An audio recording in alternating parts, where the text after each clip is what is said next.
அனைவருக்கும் வணக்கம். Welcome to my channel. இன்றைக்கி ரொம்பவே ஹெல்த்தியான கொண்டைக்கடலை ஸ்பைசியான ஒரு கிறிஸ்பியான ரோஸ்டடு எப்படி செய்கிறதுன்னு சொல்லி பார்க்கலாம். இது ரொம்பவே ஈஸிங்க செய்கிறது. இதை செஞ்சு ஸ்டோர் பண்ணி வச்சிட்டோம்னா எப்போ வேணால் சாப்பிடலாம். குழந்தைங்கள்லேருந்து பெரியவங்க வரைக்கும் எல்லாருக்குமே ரொம்ப பிடிக்கும். இது ரொம்ப ஹெல்த்தி, அதோட கிறிஸ்பியும் கூட.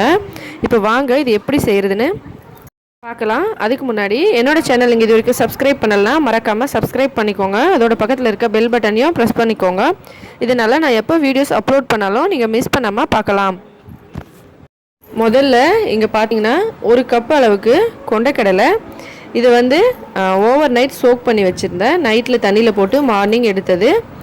இதை குக்கரில் சேர்த்துக்கலாம். அதோட 1 கப் அளவுக்கு தண்ணி விட்டு இதை ஒரே ஒரு விசில் வர அளவுக்கு வேக வச்சு எடுத்துக்கலாங்க. நீங்கள் நார்மலாக பாத்திரத்தில் வேக வைக்கிற மாதிரி இருந்தாலும் இதை நார்மலாக வேக வைக்கிற சைஸ்க்கு வேக வச்சு எடுத்துக்கலாம்.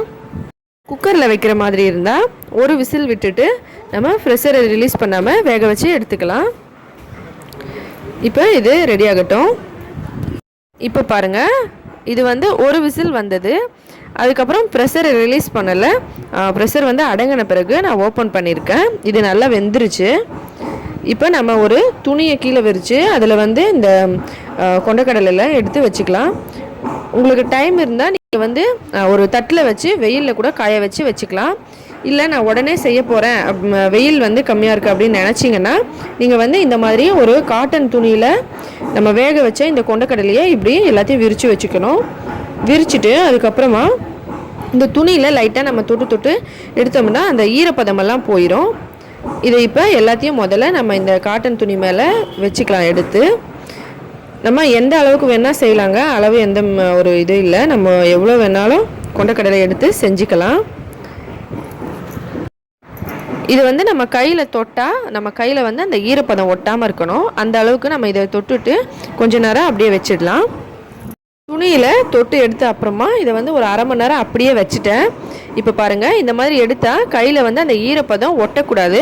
ஆனால் உள்ளுக்குள்ளே ஈரமாக இருந்தால் பரவாயில்ல. உங்களுக்கு டைம் இருந்தால் நீங்கள் வெயில்லையும் காய வச்சுக்கலாம். இப்போ ஒரு கடாயில் டீப் ஃப்ரைக்காக எண்ணெய் ஊற்றி எண்ணெய் நல்லா சூடாகணும். நல்லா சூடான பிறகு நம்ம ஏற்கனவே ரெடி பண்ணி வச்சுருக்க கொண்டைக்கடலையை கடாயில் பிடிக்கிற அளவுக்கு சேர்த்துக்கலாம். சேர்க்கும்போது கொஞ்சம் பொறுமையாக பார்த்து சேருங்க. ஏன்னா இது ஆயில் ரொம்ப சூடாக இருக்குது, அப்புறம் கை மேலே தெரிச்சிரும். அதனால தான் பொறுமையாக சேர்த்துட்டு கொஞ்ச நேரம் இதை இப்படியே இந்த ஆயிலில் ஃப்ரை ஆக விடலாம். இது இப்போ கடாயில் அடியில் இருக்குது பாருங்கள். இது நல்லா ஃப்ரை ஆகிட்டுருக்கு பாருங்கள். இப்போ எல்லாமே கீழே இருக்குது இல்லைங்களா? இது ஃப்ரை ஆன பிறகு மேலுக்கு வந்துடும். அந்த அளவுக்கு வர வரைக்கும் இதை நம்ம நல்லா ஃப்ரை பண்ண போகிறோம். நம்ம முதல்ல ஆட் பண்ணிவிட்டு அதுக்கப்புறம் அப்படியே கொஞ்ச நேரம் இதை ஃப்ரை ஆக விட்டோம்னா கொஞ்ச நேரத்தில் இது எல்லாமே மேலுக்கு எந்திரிச்சு வந்துடும். அந்த அளவுக்கு வர வரைக்கும் நம்ம ஃப்ரை பண்ண போகிறோம்.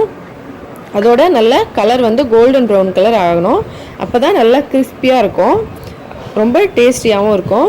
குழந்தைக்கு பால் கொடுக்கும்போது கொஞ்சம் காரம் கம்மியாக சாப்பிடுங்க. மசாலா ஐட்டம்ஸ்லாம் குழந்தைக்கு பால் கொடுக்கும்போது நம்ம மசாலா ஐட்டம்ஸ்லாம் அதிகமாக சாப்பிட்டா அவங்களுக்கு அடிக்கடி பாத்ரூம் போவாங்க, வயிறு எரிச்சல் மாதிரி இருந்தால் குழந்தைங்க அழுவாங்க. அதனால் நீங்கள் மசாலா ஐட்டம்ஸு ரொம்ப கம்மியாக சாப்பிடுங்க குழந்தைங்களுக்கு பால் கொடுக்கும்போது. இதை வீக்லி ஒரு 3 நாளைக்கு இல்லை 4 நாள் அந்த மாதிரி செஞ்சு சாப்பிடுங்க. ஏன்னா இதில் நம்ம மசாலா சேர்க்க போகிறோம். நீங்கள் மசாலா வேணான்னு நினச்சிங்கன்னா மசாலா சேர்க்க தேவையில்லை, வெறும் சால்ட் மட்டும் சேர்த்துட்டு சாப்பிடலாம். ஆயில் நல்லா டிஷ்யூவில் வச்சு ரெடியூஸ் பண்ணிவிட்டு அதுக்கப்புறமா சாப்பிடுங்க. உடம்புக்கு ரொம்ப நல்லது. இது நம்ம சாப்பிட்றது ஒரு கிறிஸ்பினஸ் இருக்கிறதுனால டேஸ்டியும் அதிகமாக இருக்கும். ஆனால் இந்த கொண்டைக்கடலையே எவ்வளோ ஹெல்த் கிடைக்கும் நமக்கு, உடம்புக்கு ரொம்ப ரொம்ப நல்லது. இப்போ இது இப்படியே கொஞ்ச நேரம் ஃப்ரை ஆகட்டும். இப்போ பாருங்கள், எல்லாமே நல்லா மேலே வந்துடுச்சு. இது நல்லா கோல்டன் ப்ரௌன் கலர் ஆன பிறகு நம்ம எடுத்துடலாம். எடுத்துட்டு ஆயில் ஒரு டிஷ்யூவில் வச்சு ரெடியூஸ் பண்ணிக்கலாம். இல்லைனா ஒரு ஆயில் ஸ்ட்ரெயினரில் கூட வச்சுட்டு நீங்கள் ஆயில் ரிமூவ் பண்ணிவிட்டு அதுக்கப்புறம் ஒரு பாத்திரத்துக்கு மாற்றிக்கலாம். இப்போ இது பாருங்கள், நல்ல கோல்டன் ப்ரௌன் கலர் வந்த பிறகு நம்ம இதை எடுத்துடலாம். இப்போ எல்லாத்தையும் எடுத்தாச்சு பாருங்கள். நான் இன்னமும் கூட கொஞ்சம் தனியாக எடுத்து வச்சுருக்கேன், அது மசாலா சேர்க்காமல். இப்போ இதில் நான் உப்பு ஒரு 1/2 ஸ்பூன் தேவையான அளவுக்கு சேர்த்துக்கலாம். காரம் ஒரு அரை ஸ்பூன் சேர்த்துட்டு இதை நல்லா மிக்ஸ் பண்ணிக்கலாம். உப்பு மட்டும் சேர்த்து நான் தனியாக கொஞ்சம் வச்சுருக்கேன், மசாலா சேர்க்காமல். குழந்தைங்களுக்கு பால் கொடுக்கும்போது மசாலா வந்து சாப்பிடக்கூடாது அதிகமாக, அதனால தான். இப்போ பாருங்கள், இது பார்க்குறதுக்கே எவ்வளோ சூப்பராக இருக்குன்னு. கண்டிப்பாக வீட்டில் ட்ரை பண்ணி பாருங்கள். ரொம்ப ரொம்ப ஹெல்த்தியான ஒரு ஸ்நாக்ஸ் ஐட்டம். நம்ம வந்து கடையிலேருந்து வாங்கினோம்னா அதில் சோடா ஐட்டம்ஸ்லாம் ஆட் பண்ணியிருப்பாங்க. நம்ம வீட்டில் செய்யும்போது அதெல்லாம் ஆட் பண்ணாமல் இந்த மாதிரி செஞ்சுக்கலாம். ரொம்ப டேஸ்டியாக இருக்கும், எல்லாருக்குமே ரொம்ப பிடிக்கும்.